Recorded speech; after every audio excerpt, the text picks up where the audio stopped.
तुलना का जाल, वो आदत जो हमें खाली कर देती है। अगले दिन अद्वैत एक शोरूम के सामने खड़ा था। उसने एक ऐसी घड़ी देखी जिसकी कीमत उसकी 2 महीने की तनख्वाह के बराबर थी। उसके मन में एक ही विचार था, अगर मैं इसे पहनूंगा तो लोग समझेंगे कि मैं भी सफल हूं। उसने अपना क्रेडिट कार्ड निकाला और वो घड़ी खरीद ली, ये जानते हुए भी कि अगले महीने का किराया देना मुश्किल होगा। कुछ हफ्तों बाद अद्वैत के डेस्क पर बिलों का ढेर लग गया था। उसकी नई घड़ी उसकी कलाई पर चमक रही थी, लेकिन उसका मन भारी था। वो काम पर ध्यान नहीं दे पा रहा था क्योंकि उसे हर समय बैंक के फोन आने का डर लगा रहता था। दिखावे की इस भूख ने उसकी रातों की नींद और दिन का चैन छीन लिया था। शाम को अद्वैत अपने पुराने मित्र ईशान से एक छोटे से कैफे में मिला। ईशान हमेशा शांत और संतुष्ट दिखता था, जबकि उसकी नौकरी अद्वैत से छोटी थी। ईशान ने देखा कि अद्वैत अपनी घड़ी को बार बार देख रहा है, जैसे वो चाहता हो कि कोई उसे नोटिस करे, लेकिन उसकी आंखों में गहरा तनाव था। ईशान ने धीरे से पूछा, अद्वैत, क्या तुम इस घड़ी को पहनकर खुश हो या तुम बस इसे दूसरों को दिखाने के लिए पहन रहे हो? अद्वैत चुप हो गया। ईशान ने आगे कहा, हम अक्सर वो चीजें खरीदते हैं जिनकी हमें जरूरत नहीं होती, उन पैसों से जो हमारे पास नहीं है, उन लोगों को प्रभावित करने के लिए जिन्हें हम पसंद भी नहीं करते।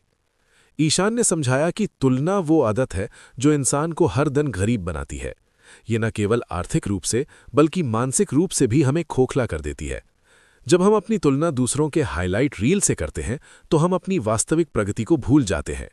असली अमीरी बैंक बैलेंस में नहीं, बल्कि मन की शांति और ऋण मुक्त जीवन में है। घर लौटकर अद्वैत ने अपने कमरे की उन चीजों को देखा जो उसने केवल दूसरों को दिखाने के लिए खरीदी थीं। ब्रांडेड जूते, महंगे गैजेट्स और वो घड़ी। उसे समझ आया कि ये चीजें उसे अमीर नहीं बल्कि और भी ज्यादा मजबूर बना रही थीं। उसने तय किया कि वो इस जाल से बाहर निकलेगा। अगले दिन अद्वैत फिर ईशान से मिला। ईशान ने उसे एक डायरी दी और कहा, आज से अपने हर खर्च को लिखो। खरीदने से पहले खुद से पूछो, क्या ये मेरी जरूरत है या सिर्फ मेरी ईगो की खुराक? 24 घंटे रुकने का नियम बनाओ। अगर 24 घंटे बाद भी तुम्हें लगे कि वो जरूरी है, तभी उसे लो। महीनों बीत गए। अद्वैत ने अपनी उन चीजों को बेचना शुरू किया जिनकी उसे जरूरत नहीं थी। उसने अपना कर्ज चुकाया और धीरे धीरे बचत करना सीखा। अब वो सोशल मीडिया पर दूसरों की जिंदगी देखकर दुखी नहीं होता था, क्योंकि उसने अपनी जिंदगी की नींव अपनी असलियत पर रखी थी, न कि दिखावे पर। आज अद्वैत एक साधारण घड़ी पहनता है, लेकिन उसके चेहरे पर एक ऐसी मुस्कान है जो किसी भी महंगी वस्तु से नहीं खरीदी जा सकती। उसने वो आदत छोड़ दी थी जो उसे गरीब बना रही थी। अब वो जानता था कि असली सफलता दूसरों से बेहतर दिखने में नहीं, बल्कि खुद का एक बेहतर संस्करण बनने में है।